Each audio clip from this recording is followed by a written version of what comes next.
tantos desafios nós temos em nossa vida. Mas nós podemos ver que há uma vontade de Deus geral para todos nós. Por exemplo, 1 aos Tessalonicenses, capítulo 4.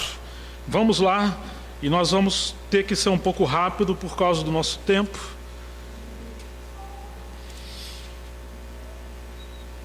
Se você não encontrar, preste atenção na palavra, depois você pode ouvir com calma as gravações. Finalmente, irmãos, versículo 1: nós vos rogamos e exortamos no Senhor Jesus que, como de nós recebestes, quanto à maneira por que deveis viver não apenas viver, mas o quê? Agradar a Deus. Não é apenas viver, é viver e agradar a Deus. Os apóstolos, eles ensinavam os irmãos a como agradar a Deus. E efetivamente estáis fazendo. Continueis progredindo cada vez mais. 1 aos Tessalonicenses 4, versículo 2. Porque estáis inteirado de quantas instruções vos demos da parte do Senhor Jesus. Pois esta é a vontade de Deus. Olha aqui. Qual? A vossa santificação. Mas não tenta assim espiritualizar muito esse assunto, porque aqui Paulo está sendo muito específico. Que vos abstenhais da prostituição. Que cada um de vós saiba possuir o próprio corpo em santificação e honra, não em desejo desenfreado, desejos sexuais desenfreados, galopantes, como gentios que não conhecem a Deus, e que nesta matéria ninguém ofenda nem defraude ao seu irmão, porque o Senhor, contra todas estas coisas, como antes vos avisamos e testificamos claramente, Ele é o vingador. Porquanto Deus não nos chamou para a impureza, e sim para a santificação. Dessarte, quem rejeita estas coisas, não rejeita o homem, sim a Deus, que também vos dá o seu Espírito Santo. Tá, em primeiro lugar aqui, irmãos, nós poderíamos mencionar várias outras, mas Paulo está ressaltando: nós estamos em dias maus, estamos diante de uma sociedade cada vez mais imoral e depravada e decadente. E há um endeusamento nos apetites sexuais. Quase tudo que se fala, que se propaga, que tem estratégia de marketing, nós temos o nudismo, a estética, o hedonismo e todas essas coisas voltado para a lascívia. Quantos espíritos terríveis estão tentando fazer conosco através dessa sociedade caída, como às vezes fazemos quando vamos acender um churrasco. Vamos acender a brasa do churrasco, você acende ali o fogo, e às vezes ele não está pegando direito, você começa a abanar, até que tudo fique alastrado, tudo fique, colocado agora para a nossa linguagem, abrasado. Nós devemos ter cuidado. O inimigo está querendo sempre incendiar a nossa alma de todas as formas possíveis para desonrarmos ao Senhor com o nosso corpo.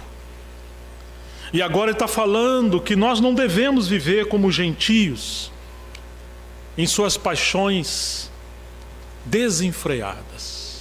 Irmãos, essa é uma área que o inimigo tanto ataca. Por isso eles falam aos solteiros que os casados cuidam das coisas do mundo em como há de agradar o seu cônjuge, e o solteiro deve cuidar das coisas do Senhor em como agradar o seu Senhor, levando uma vida de santidade. Melhor que ficar solteiro como ele, diz Paulo. Mas se você não pode se conter, case, porque é melhor você casar do que estar subindo pelas paredes em abrasamento. E ele diz isso por causa da prostituição. Estamos em capítulo 7 agora de 1 Coríntios. Quantas coisas que me escreveste, bom que o homem não tocasse em mulher, mulher não tocasse em homem, Mas por causa da prostituição, cada um tem a sua esposa e cada mulher tem o seu próprio marido. Mas ele dá conselho para os solteiros: como você levar uma vida cheia do Espírito Santo, guardar-se virgem e puro, não se enredar por namoros, não se enredar por aventuras, porque o seu corpo não é seu, ele é templo do Espírito Santo. E aos que são casados, o capítulo 7, ele diz: a mulher não aparte do marido, nem o marido se aparte da mulher. Mas se vocês forem tão bicudos, desculpe a transliteração, se houver um ego tão grande que haja incompatibilidade nos relacionamentos conjugais, se por acaso separar, que fique sem casar. Vocês não terão licença para contrair um novo casamento,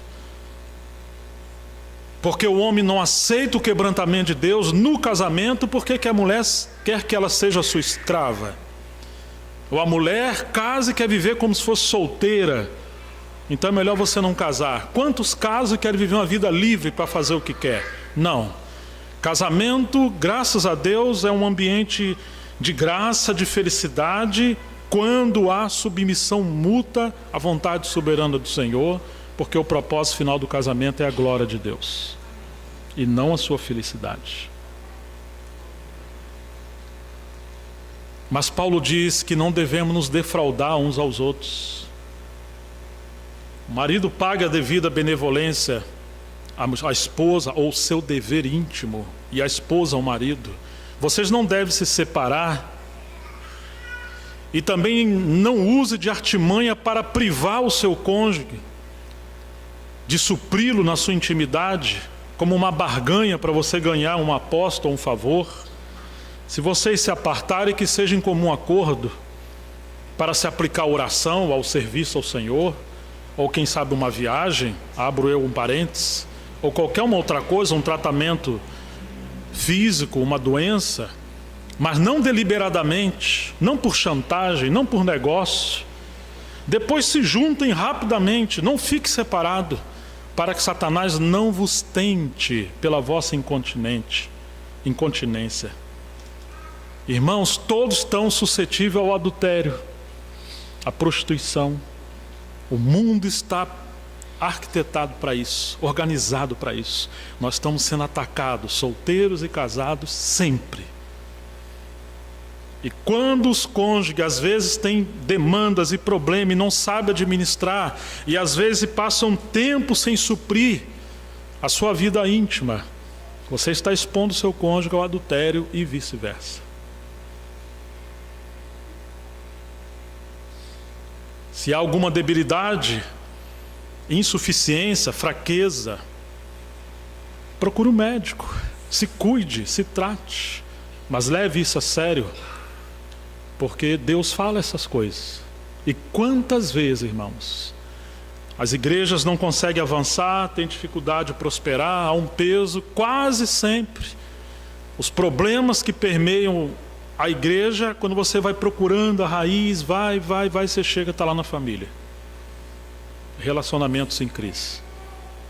Então Paulo está falando em primeiro lugar da santificação voltado à nossa vida íntima.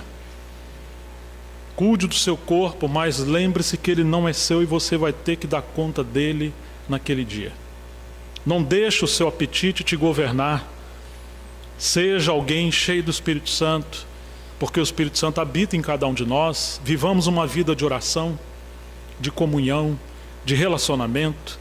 Peçamos ajuda àqueles irmãos que Deus colocou para nos ajudar com aconselhamento e oração. Às vezes é melhor você ganhar menos, mas trabalhar no lugar onde você é menos assediado. Às vezes é melhor você quebrar a sua televisão, se aquilo ali te faz um escravo de filmes e novelas que te levam ao pecado. Ah, mas eu tenho para ver jornal. Pois é, mas depois do jornal vem a novela, depois da novela vem o filme, depois e assim vai. Então é melhor você não ter. Se você não consegue só ver jornal e alguns programas que você possa sentar com seus filhos, com a sua esposa e ver. Você sabia que os grandes criadores de tecnologia, como Steve Jobs, que é o pai da Apple, Ou o Bill Gates, o pai da Microsoft, ele não deu o celular aos seus filhos quando crianças? Há confissões e matérias dele que concordaram, não entre si, mas na liderança da sua casa, da quando, quem sabe, estivesse 11 anos, 14 anos. E aí foi feita uma pesquisa, criança de 5 a 9 anos, 75% delas já tiveram acesso à pornografia por meio do celular. Porque no lugar de você educar o seu filho no princípio do Senhor e com vara, você chantageia colocando ele com um celular às vezes bem caro, fazendo dívidas, e com a internet ligada, às vezes as crianças estão dentro do quarto, permeando os porões desse mundo maligno, em devassidão, e eles estão sendo treinados pelo diabo desde pequeno para viver uma vida imoral. E nós somos o culpado disso. No Velho Testamento, alguns do povo de Deus, inclusive reis como Manassés, pegavam suas crianças e entregavam a Moloque, um deus pagão, um ídolo feito de bronze ou de um outro metal. Ele estava em chamas, cerca de 3 a 5 metros, uma figura horrível, como alguns em forma de touro, e a sua frente era aberta com seus braços assim, e ele estava ali em cor vermelha, porque ele estava em chamas, em fogo. Os seus pais então entregavam seus filhos a Moloque como um sacrifício. Colocava a criança, ela berrando em dor, por causa que estava sendo queimada viva, ela ia escorregando até cair dentro do ventre desse Deus. Você não acha isso uma coisa horrorosa, terrível? Como é que uma mãe e um pai chegam a esse ponto? Você teria coragem de fazer isso? Teria? Mas quando você entrega o seu filho a uma televisão com programas imorais enquanto você está fazendo outras coisas, ou quando você deixa ele trancado com seu celular, você está entregando ele a Moloque de alguma maneira. E nós precisamos receber esse choque, porque muitos dos nossos filhos têm se desviado, e eles não se desviaram quando tiveram seus 18, 20 ou tantos anos. As sementes foram plantadas quando eram criancinhas. Por isso mencionei 3 crianças que se tornaram grandes homens de Deus, mas o que guardou essas crianças foi a criação da sua mãe ou do seu pai quando era pequenininho: Moisés, Samuel e Timóteo. Em 3 lugares terríveis. Imagina Samuel, a casa do Senhor está caída. Aquele Eli, aquele homem que deveria representar o Senhor, não exortava os seus filhos tinham uma vida em devassidão. E Samuel foi colocado ali, digamos, com 3 a 5 anos de idade. Mas o que salvou ele foi a maneira que sua mãe o cuidou. Então, santificação que Paulo está falando é essa vida que leva a Deus a sério, que nós não sabemos, mas que Cristo é a nossa santificação. Nós às vezes espiritualizamos as coisas demais, mas Paulo aqui está falando dessa vida imoral, dessa vida de licenciosidade. Irmãos, isso está tão impregnado no nosso tempo, que a maneira da gente se vestir muitas das vezes é uma maneira totalmente sensual. E nós devemos ter cuidado. Às vezes não é fácil para um jovem estar na igreja, quando o espírito de sensualidade assola, e as mulheres não se vestem apenas para agradar ao seu senhor e ao seu marido. Quantos decotes, né? Quantas coisas justas, tanto para homens como para mulheres. Certa vez eu fui com as minhas filhas num shopping, e aí eu quis comprar uma calça, estava precisando, e coisa difícil comprar uma roupa hoje, né? A maioria dos estilistas, não sei se vocês sabem, são gays, são homossexuais. É um estilo de vida.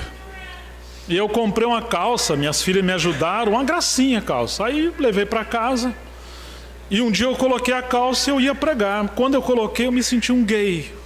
Desculpa se alguém aqui é assim, né? Mas eu estava totalmente efeminado, apertadinho, até para andar, comecei a andar meio requebrando. Eu falei, em nome de Jesus, tá? Porque a calça te leva a isso. Tirei, nunca mais quis saber disso. É um espírito. É uma coisa séria. Leve isso a sério, irmãos. Que coisa terrível que às vezes a esposa coloca uma roupa decotada, transparente, indecente, os maridos não estão vendo. Sabe muito bem de futebol, de Corinthians, Flamengo. Mas falta o enchimento do Espírito Santo. Não pergunta para pessoas carnais se a sua roupa está boa. Ele vai dizer sempre que está. Fica tranquilo.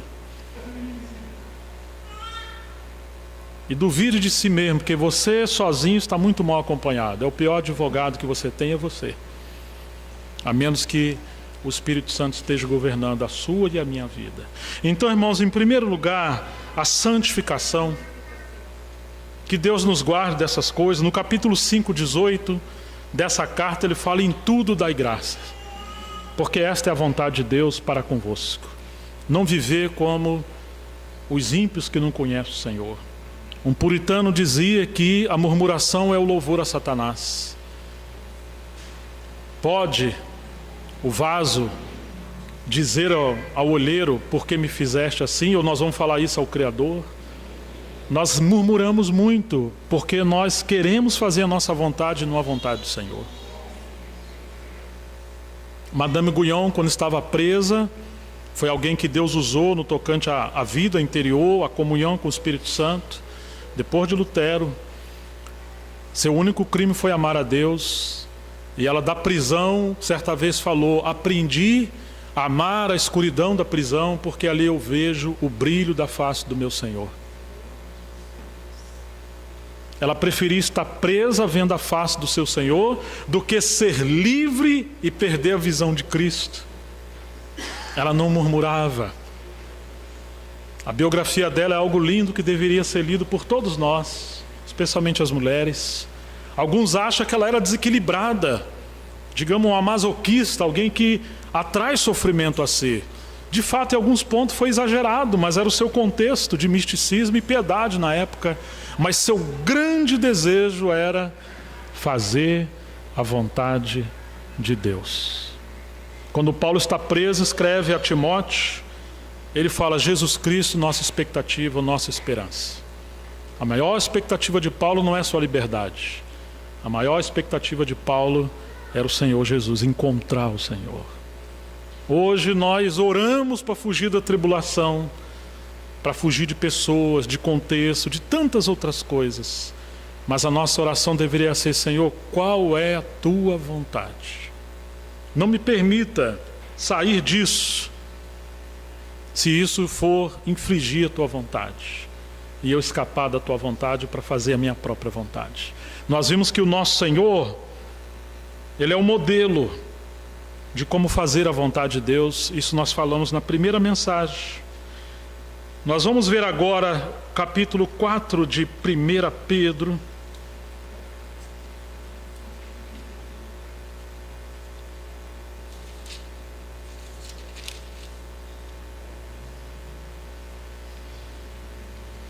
Pedro, o capítulo 4.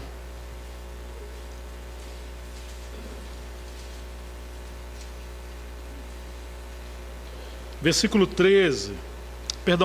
12. Amados, não estranheis o fogo ardente que surge no meio de vós, destinado a provar-vos, como se alguma coisa extraordinária vos estivesse acontecendo.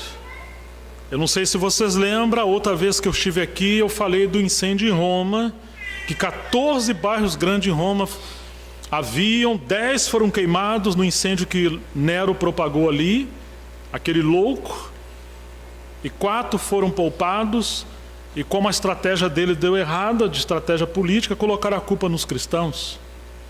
E agora muitos cristãos foram entregues à arena, e muitos deles foram queimados vivos. Quando inauguraram o Coliseu Romano, cerca de 10 mil cristãos foram mortos e muitos deles queimados. As cartas gerais foram escritas antes da destruição do templo, no ano 70. Os irmãos estavam sendo esmagados e perseguidos. Sabe por quê? Porque eles viviam para cumprir a vontade de Deus. Simplesmente por isso.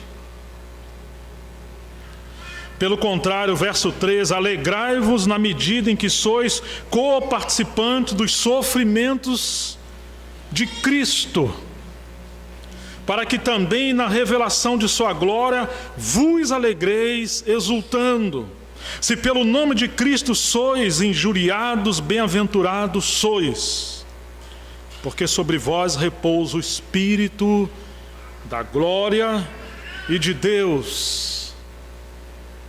Como que pode, irmãos, sendo esmagados, glorificando a Deus, sendo queimados e cantando hinos, sendo entregue às arenas, aos leões e glorificando a Deus? Eles não tinham medo do sofrimento, eles temiam sair da vontade de Deus.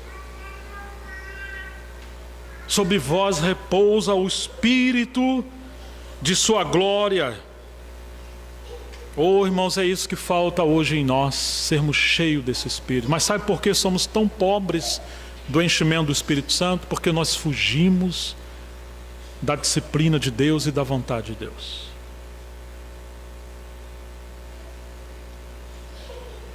Não sofra, porém, nenhum de vós como assassino, ladrão, ou malfeitor, ou como quem se intromete em negócio de outrem, mas se sofrer como cristão, não se envergonhe disso, antes glorifica a Deus com esse nome. Porque a ocasião de começar o juízo pela casa de Deus é chegada. Ora, se primeiro vem por nós, qual será o fim daqueles que não obedecem ao Evangelho de Deus? E se é com dificuldade que o justo é salvo, onde vai comparecer o ímpio, sim, o pecador? Por isso também os que sofrem segundo a vontade de Deus, encomendem sua alma ao fiel Criador na prática do bem. Eu vou ler novamente o verso 19. Por isso também os que sofrem segundo a vontade de Deus, encomende a sua alma ao fiel Criador na prática do bem. Os que sofrem segundo a vontade de Deus. Poderíamos dizer que há uma espécie de ministério do sofrimento pela vontade de Deus. Foi dado um espinho na carne de Paulo, como um demônio para esbofeteá-lo, e o Senhor não tirou, antes disse que a sua graça lhe basta. Falta-nos tempo para falar na história da igreja quantos homens e mulheres de Deus foram o que foram em meio ao sofrimento. A doença, a adversidade, a pobreza, a injúria, a perseguição, a mentira, a calúnia, a exclusão. Cristãos sendo crucificados por cristãos. E o Evangelho chegou até nós porque sangue de mártires foram derramados. A vontade geral de Deus. Todos nós, de alguma forma, passaremos por tribulação. Uns de uma maneira e outras de outra. Não fuja. Não tenha medo. Não tenha medo daqueles que podem fazer mal ao seu corpo e não a sua alma, disse Jesus, mas tema aquele que possa fazer mal ao corpo e lançar toda a sua alma ao inferno. Por isso, a tua mão te faz tropeçar, ou algum membro do teu corpo te faz pecar, arranque e jogue fora. Foi o que Jesus falou, corte ele. É melhor você viver manco aqui, mas você entrar no reino dos céus com gozo e alegria, do que você poupar a sua vida para fazer o que você gosta e você perder os privilégios do reino de Deus. O que você fizer aqui em relação à vontade de Deus, haverá um eco por toda a eternidade e haverá recompensa no seu reino de 1000 anos. Ah, mas se formos negligentes à vontade de Deus, nós perderemos os privilégios do reino de Deus. E hoje já sofremos disciplina, porque nós perdemos a proteção de Deus. Por causa disso, entre vós, em certo contexto, disse Paulo, 1 Coríntios 11, alguns que estão fracos, outros doentes e outros até que já morreram. Porque eles estavam sendo levianos com o pão, com a ceia, mas com a maneira de viver sua vida com Deus, sua vida cristã. Morreram. Toda vara que estiver em mim, a videira que não produzir fruto, o que o Senhor Jesus falou que ia fazer? Ele ia cortar porque está roubando a vida e vai lançar fora. E toda vara que estiver em mim e der fruto, o que ele vai fazer? Poda para que dê mais fruto. Isso é a vontade de Deus, podar. Então às vezes não sabemos a vontade de Deus, mas podemos crer que é a vontade geral de Deus para todos nós, a santificação, a gratidão, a integridade no trabalho, com seu patrão, ou o patrão com seus funcionários, com a autoridade constituída. Irmãos, a vontade de Deus no sofrimento, a vontade de Deus na família, como o marido deve viver com a sua esposa, a esposa com o marido, os filhos com os pais com seus filhos. Essas coisas estão escancaradas nas Escrituras. E deveríamos levar isso a sério. Porque Deus nos colocou aqui para representá-lo. Ah, irmãos. Mas além da vontade de Deus, no sentido geral, nós temos o terceiro ponto da vontade de Deus. O primeiro é o mistério. O primeiro é a vontade soberana de Deus. O segundo é a vontade geral de Deus. E o terceiro ponto qual é mesmo? Você que está anotando, lembra? A vontade de Deus no serviço. A menos que você seja uma verruga no corpo, Deus tem um serviço para você. Essa falsa humildade, não, eu não sou ninguém, eu não sou nada. Às vezes é o mais orgulhoso que temos entre nós. Deus colocou no corpo cada um de nós como Ele quis, e Ele nos chamou a todos nós para servir. Segundo a Bíblia, nós temos dons naturais e dons espirituais. Temos dons de graça em Romanos 12, e os carismas, ou as dádivas, os dons do Espírito Santo em 1 Coríntios 12. Os dons espirituais em 1 Coríntios 12 e os dons de graça em Romanos capítulo 12. Ah, mas eu não sei qual é o meu dom. Parece que Paulo nos dá segredos para isso. Vamos ver rapidamente. Primeiro, vamos em Romanos 12.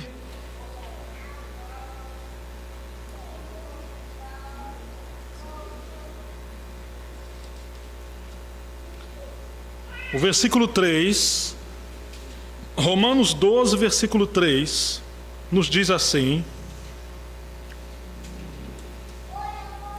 porque pela graça que me foi dada, digo a cada um dentre vós.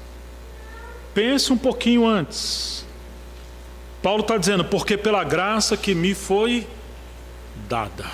Em outras palavras, Paulo fazia as coisas porque Deus lhe deu graça. Nós devemos seguir a graça para fazer as coisas. Romanos 12, versículo 3. Porque pela graça que me foi dada, digo a cada um dentre vós, que não pense de si mesmo além do que convém. Porque a nossa tendência é pensar além do que convém.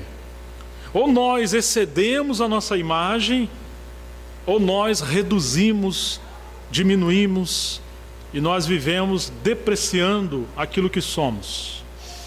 Ou nós sofremos de orgulho, ou de falsa humildade, que também é orgulho. Bom é você não pensar de si mesmo, mas se você ficar pensando em você mesmo, não pense mais do que convém. Antes, pense com moderação, segundo a medida da fé que Deus repartiu a cada um. Você está vendo que tem uma medida?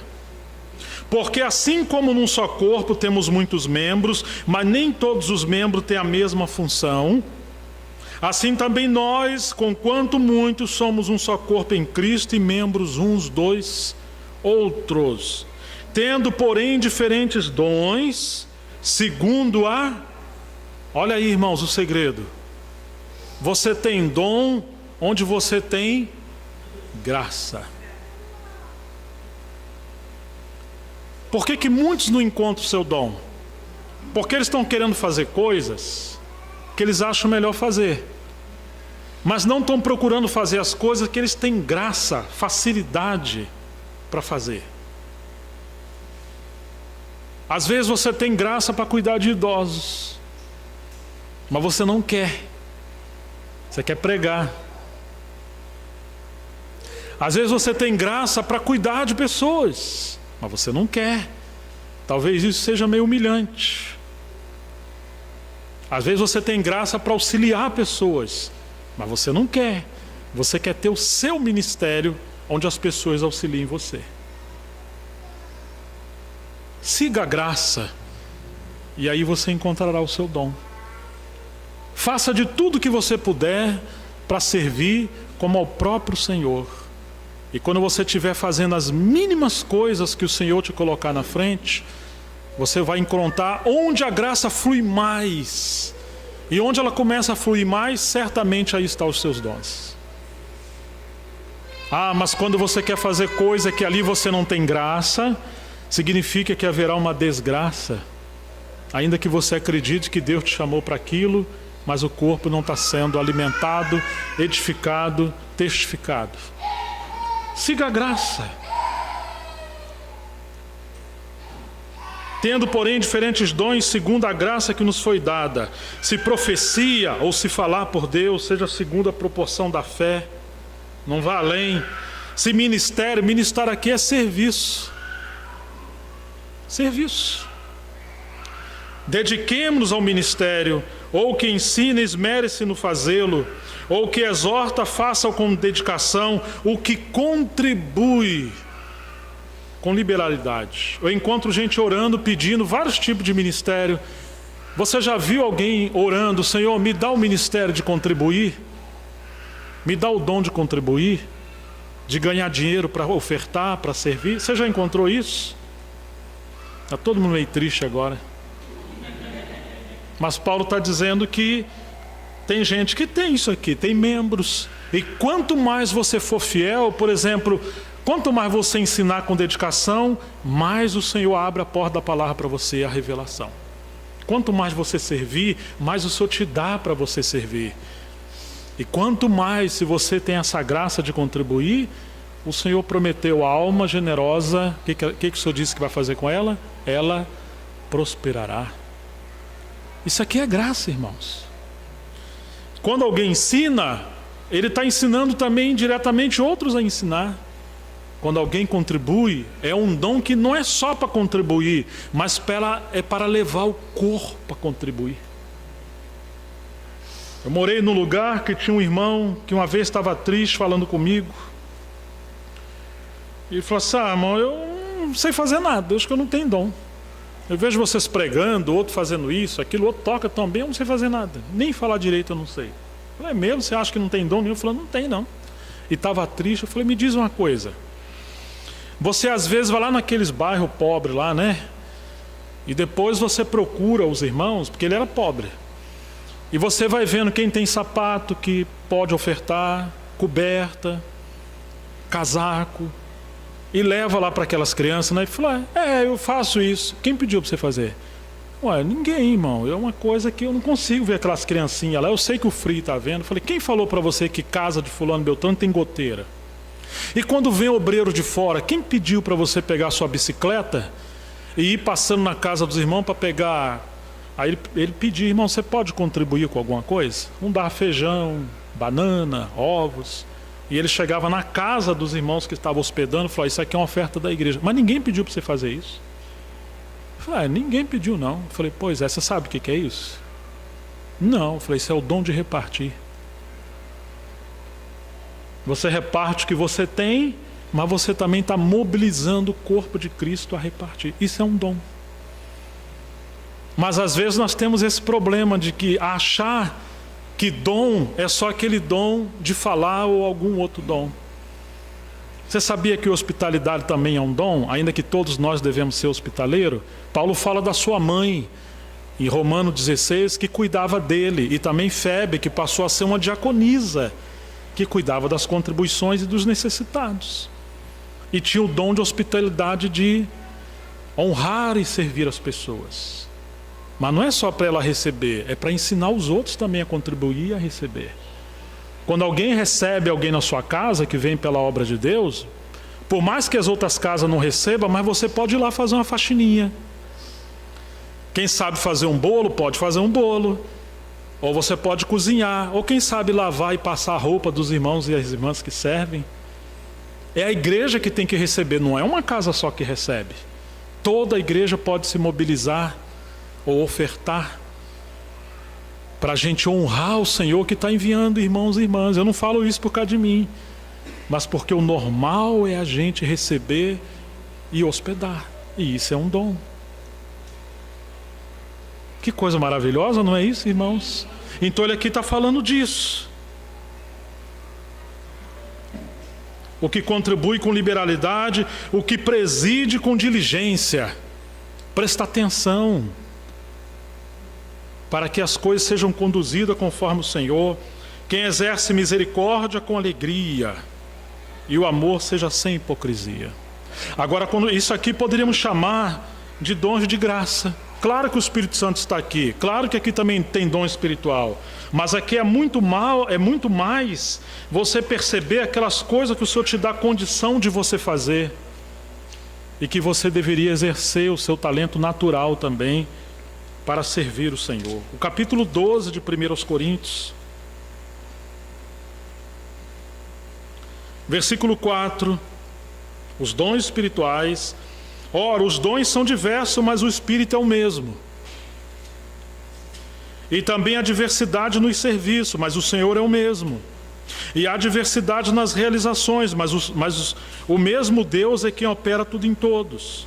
A manifestação do Espírito é concedida a cada um visando a um bem proveitoso. Deus só dá dom a cada um de nós para um bem proveitoso. Então não é para agradar você, nem a mim. É para que o corpo seja edificado. Porque a um é dada mediante o Espírito a palavra da sabedoria, e a outro, segundo o mesmo Espírito, a palavra do conhecimento, e a outro no mesmo Espírito a fé, e a outro no mesmo Espírito os dons de curar, e a outro operações de milagres, a outro profecia, a outro discernimento de espírito, a um a variedade de línguas e a outra a capacidade para interpretá-las, mas um só e o mesmo Espírito realiza todas estas coisas, distribuindo-as como lhe apraz a cada um individualmente. Oh, irmãos, e o Senhor espera que nós possamos contribuir com os nossos dons e serviço uns com os outros. Deus nos colocou juntos. Talvez você está orando: Senhor, a tua vontade para a minha vida. Minha vontade é que você sirva. Eu não sei como servir. Começa a pegar um paninho, uma vassoura. Ajuda na faxininha. Você viu o banheiro meio cheio de papel? Pega um saquinho, joga fora. Você viu que está faltando papel higiênico? Mas está faltando. Não faz isso não. Foi você que viu. Vai lá, pega e põe lá. Uma vez estávamos com uma família e uma irmã falou: eu não sei como servir o Senhor. E nós falamos: olha, tem uma irmã na sua rua ou aqui para cima, está adoentada e ela tem filhos pequenos. Você poderia ir lá, nem que seja uma vez na semana, fazer uma faxininha, cuidar das crianças, lavar uma roupa. Que a gente espiritualiza demais as coisas. E provavelmente nós vamos viver muito mais a vida da igreja fora do local de reunião. Na verdade é assim. A igreja se expressa muito mais fora daqui, quando nós cuidamos, servimos, oramos e apacentamos uns aos outros por amor ao Senhor. Amém? Então a vontade de Deus nos serviços. Lá em Atos 6, não precisa abrir, Pedro falou que não ia abandonar com os apóstolos a mesa, não ia abandonar o ministério da palavra e a oração para servir as mesas, mas escolheu 7 varões de boa reputação, cheios do Espírito Santo, de entendimento e fé, para aquele importante serviço. Eram os diáconos na igreja. Mas como é que Filipe passou a ser chamado depois? Você lembra? Qual é o ministério dele? Quem que lembra? Filipe. Ele era o evangelista, mas não foi separado para ser um diácono. E o que dizer de Estevão, que era um diácono? Mas agora ninguém podia resistir. O espírito e a sabedoria com que ele falava. Era um homem cheio do poder de Deus, do conhecimento da palavra de Deus. Mas como ele começou? Ele começou sendo um diácono. Tem irmãos que quer ser mestre, quer ser líder, quer ser músico, quer ser isso, quer aquilo. Quem é fiel nas coisas pequenas, Deus poderá colocar nas coisas grandes. Não enterra os seus talentos. O que você está fazendo? Isso aqui, a reunião da igreja, não é como ir ao Silvio Santos. Você é um espectador, né? Vai ver um espetáculo, vai ver alguém pregar. Não, nós somos um corpo. E no corpo, quando um membro para de funcionar, ele gera dano para todo o corpo. Quando o membro não funciona, significa que ele está doente. Se você não serve, você está doente. Sabe quando que você lembra que tem dente aqui atrás ou abaixo? É quando ele está doendo. Toda pessoa que chama atenção para ele, os irmãos não me visitam, os irmãos... ele está doente. Vai lá você visitar, vai você cuidar. Nós deveríamos sempre ter encargo de oração. Sempre. Antes de vir para a reunião. E estando também na reunião, entendendo que isso aqui é uma responsabilidade de todos nós, irmãos, porque somos um corpo. Mas que pena que antes da reunião, uns estão conversando de política, outros de futebol.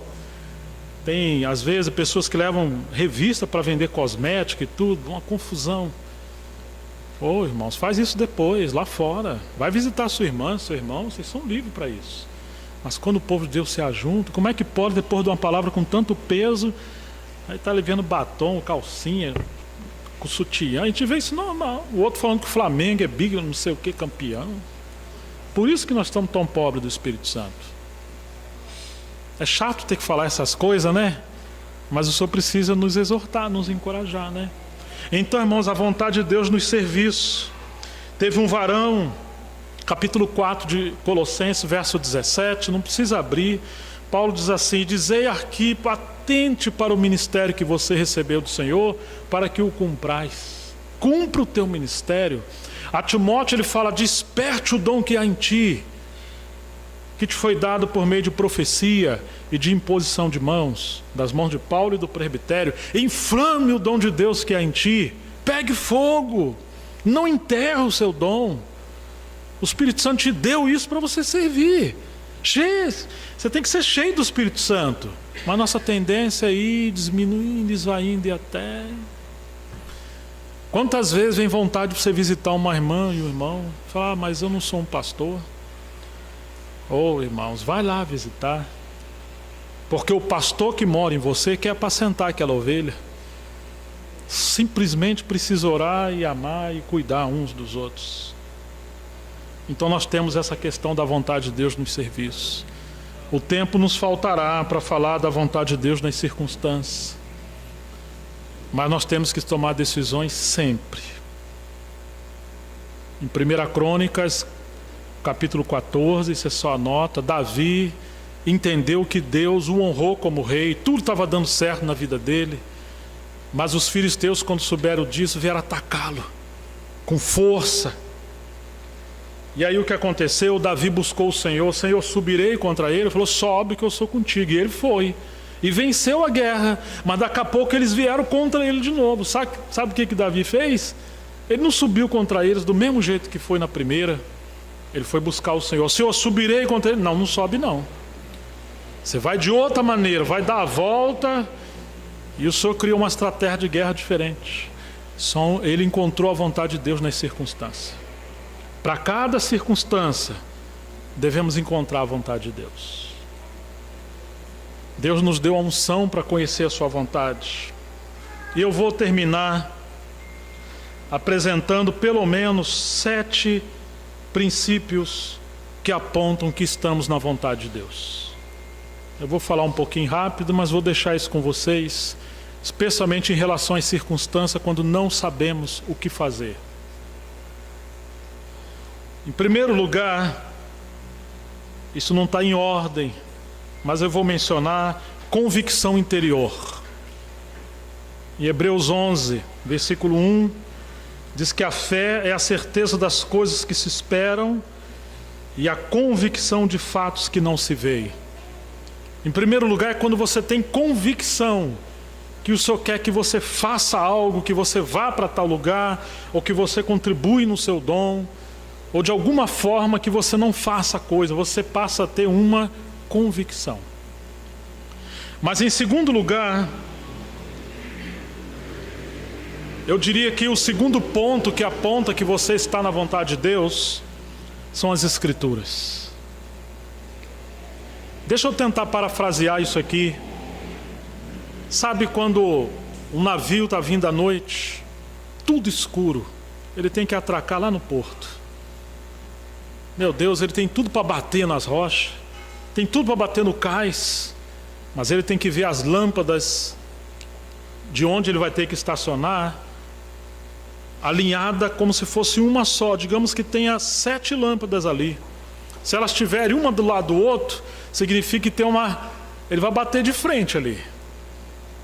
Mas se ele for virando a embarcação e ver que elas se tornaram uma só, então tem um lugar que ele vai chegar na lateral, como se fosse uma só lâmpada, e vai conseguir estacionar ali. Assim também acontece quando o avião vai pousar.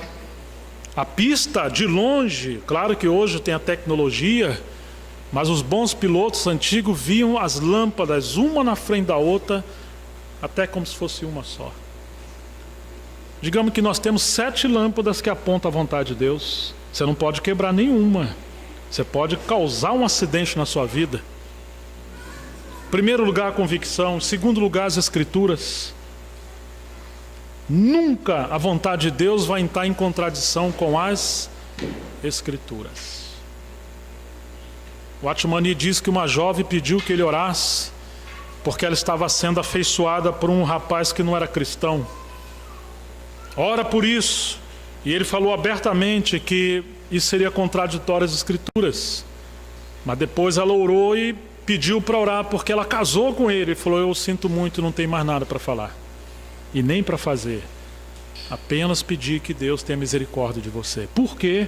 Porque a sua convicção foi contra as Escrituras.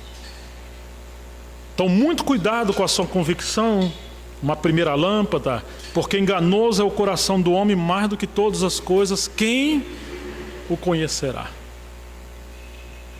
1 Timóteo 5, Paulo diz: eu quero que as viúvas mais novas casem e tenham filhos.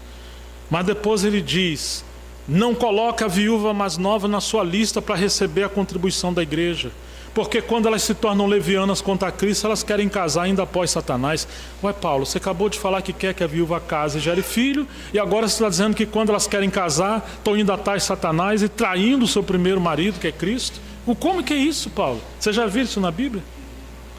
Significa que ela está seguindo a intenção do seu coração, ou as suas necessidades, ao ponto de quebrar o princípio da vontade de Deus, e ela pode se unir a um homem, mesmo pagão, achando que é a vontade de Deus, porque ela deu mais vazão aos seus sentimentos, ao seu coração. Em terceiro lugar, eu poderia dizer que a terceira lâmpada é a paz interior e no corpo de Cristo. Isso está em Colossenses 3, versículo 15. Diz que a paz seja o árbitro do vosso coração, a qual foste chamado também a um só corpo.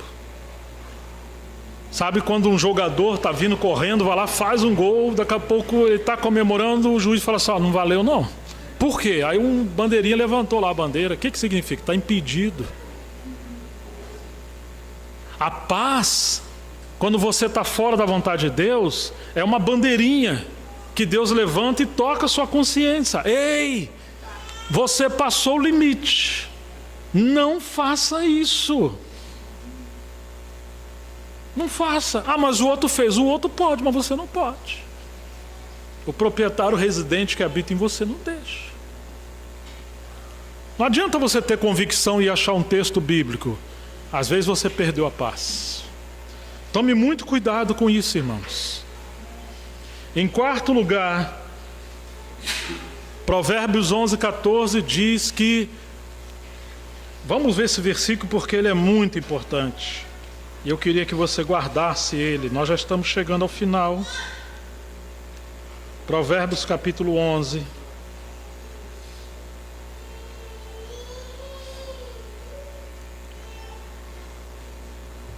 Que nos diz assim, versículo 14: não havendo sábia direção, o que acontece?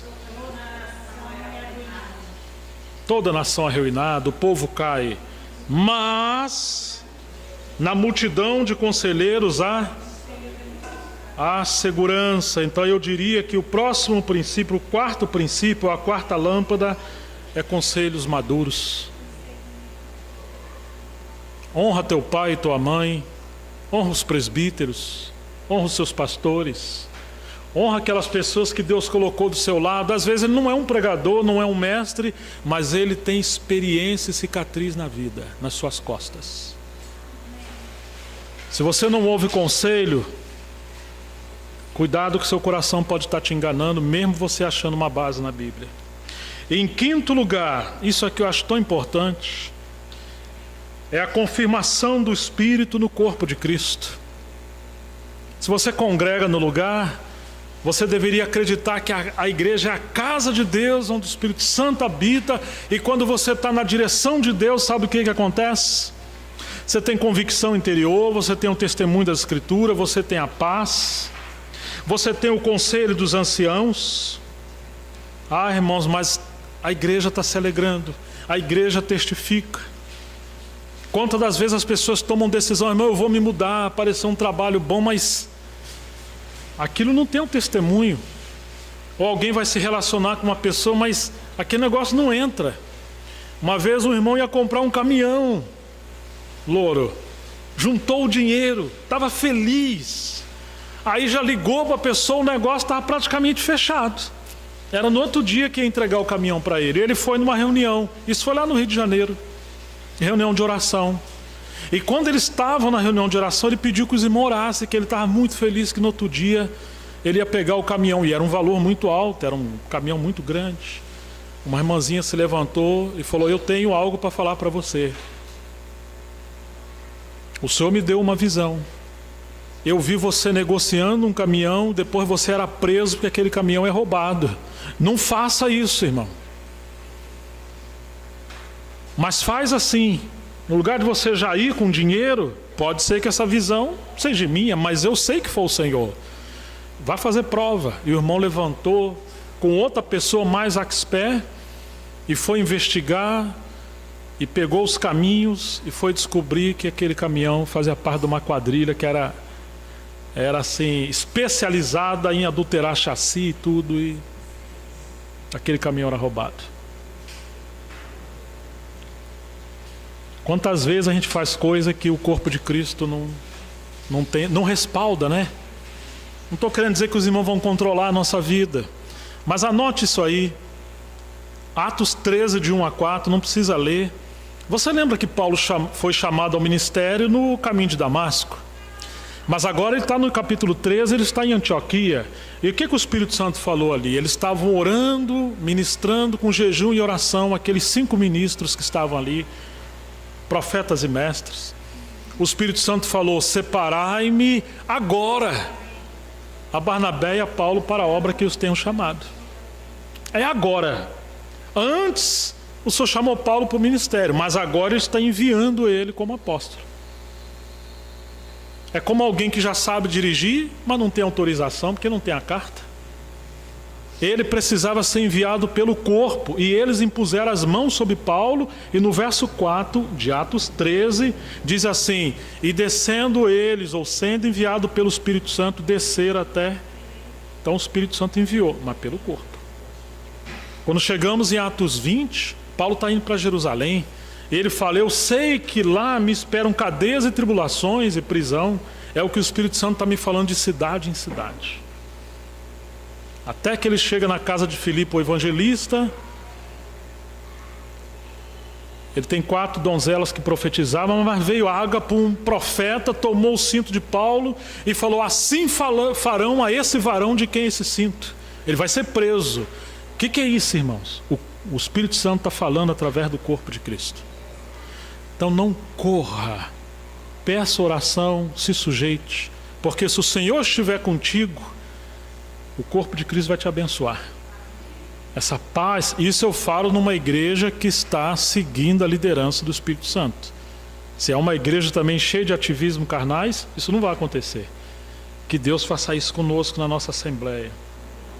Em quinto lugar, as circunstâncias. Perdão, em sexto lugar, as circunstâncias. Deus fala por meio das circunstâncias. Às vezes a pessoa quer fazer uma coisa, mas está tudo dizendo que está dando errado. Está faltando a provisão. Não, Deus falou para mim que eu tenho que ir, mas como que você vai, rapaz? Que eu tenho que fazer isso, mas não tem condição de você fazer. Deus fala pelas circunstâncias. Considero muito isso. Não mude o seu trabalho muito fácil. Essa semana eu perguntei para um irmão, aquilo que você foi trabalhar que deu errado, você deixou o seu trabalho certo, né? Deixei. Você sabia o que você ia fazer lá? Não. Você entendia daquilo? Não. Eu falei, pois é. Como é que você vai se meter com uma coisa que você não sabe, né? As circunstâncias. Nós somos orelhudos, viu, irmãos? A gente é bom em se meter em confusão. Respeita as circunstâncias. Deus abre portas e quando Ele abre, as circunstâncias são favoráveis. Em sétimo lugar, a provisão de Deus, ou as 7 lâmpadas. Quando Deus está com você, a provisão vai te acompanhar. Ah, mas quando não está também, irmãos, pode ter certeza que a provisão vai esvair. E isso é um sinal. Então essas 7 lâmpadas, se nós pudermos guardar, eu diria que são as lâmpadas para você estacionar o seu barco sem correr risco de um acidente. Será que a gente consegue lembrar para terminar essa mensagem? A primeira lâmpada é convicção interior, a segunda, as escrituras, a terceira, paz interior, a quarta, conselhos maduros, a quinta,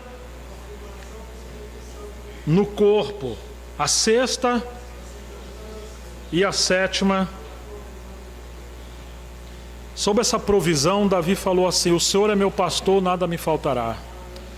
O pensamento no hebraico é assim: o Senhor é o meu governo, o meu pastor, Ele não tem me faltado em nada. Não é que as coisas não vão te faltar, como a teologia da prosperidade diz, mas diz assim: o Senhor não te faltará em nada. Ele é o que você precisa. Ele vai te suprir, mesmo que as coisas te faltem, mas você vai ter a porção certa para você viver na vontade dEle, porque às vezes a vontade dEle é o sofrimento. E você vai ter graça e cheio do Espírito Santo para você passar ali. Zé João, um obreiro muito experimentado, que foi um pai para mim. Um dia Deus mandou-lhe um lugar. Ele falou: Senhor, eu não tenho dinheiro nem para pagar a passagem. O Senhor falou: eu sou o seu dinheiro. Em outras palavras, não se mova porque você tem dinheiro ou porque você não tem. Se mova porque você está na vontade de Deus, ou não se mova por você não estar na vontade de Deus. Se você tiver, Ele operará os milagres para você estar ali. Eu termino lendo Lucas 12,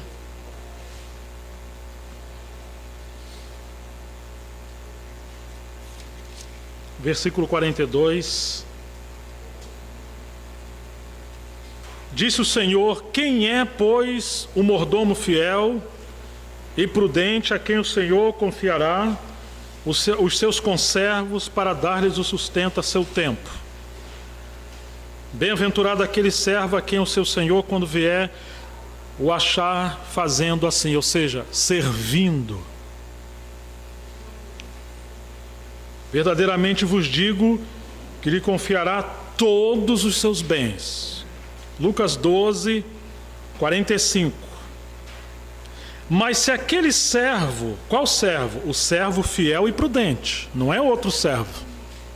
Mas se aquele servo disser consigo mesmo: ah, meu senhor está tardando em vir, e passar a espancar os criados e as criadas, a comer, a beber e a embriagar-se, virá o senhor daquele servo. Mateus diz assim: aquele mau servo. Em outras palavras, o servo bom e fiel passou a ser um mau servo, porque ele deixou de olhar o Senhor e passou a interpretar que o Senhor está demorando a vir. Ele pode viver de qualquer maneira. Está vendo? Em dia em que ele não espera, em hora em que não sabe, e castigá-lo-á, lançando-lhe a sorte com os infiéis. Agora olha isso aqui. Aquele servo, porém, que conheceu a vontade de seu Senhor e não se aprontou, nem fez segundo a sua vontade, será punido com muitos açoites. Poxa, peraí, Senhor. Se ele não sabe a vontade do seu Senhor, olha o que está dizendo aqui. Perdão, aquele servo, porém, que conheceu a vontade de seu Senhor e não se aprontou, nem fez segundo a sua vontade, será punido com muitos açoites. Aquele, porém, que não soube a vontade do seu Senhor e fez coisas dignas de reprovação, levará poucos açoites. Mas se ele não sabe a vontade do Senhor, por que ele vai ser açoitado? Se ele não sabia a vontade do Senhor. Ele não soube, mas não procurou saber. Está vendo? Ele não está olhando essas 7 lâmpadas. Ele não está olhando para o mestre. Não é difícil a gente encontrar a vontade do Senhor. A pergunta é: você quer a vontade do Senhor? Mas aquele a quem muito foi dado, muito lhe será exigido, e aquele a quem muito se confia, muito mais lhe pedirão. Oh, irmãos, que o Senhor nos ajude a procurar conhecer a vontade do Senhor nesse tempo que nós estamos vivendo. Viver debaixo da vontade soberana de Deus, a vontade geral de Deus, a vontade nos seus serviços e a vontade circunstanciais, ou seja, encontrar a vontade de Deus em várias circunstâncias. Para isso Ele nos deixou essas 7 lâmpadas. Pode até ter mais, você pode acrescentar, mas a única coisa que não pode é, como filhos, servos e servas, vivermos uma vida que não procura conhecer a vontade do Senhor, que Ele nos salvou para podermos viver uma vida que agrada a Deus. Que Deus nos abençoe. Agradeço a paciência dos meus irmãos, das minhas irmãs. Vamos orar ao Senhor. Quem quiser orar, por favor, fique à vontade.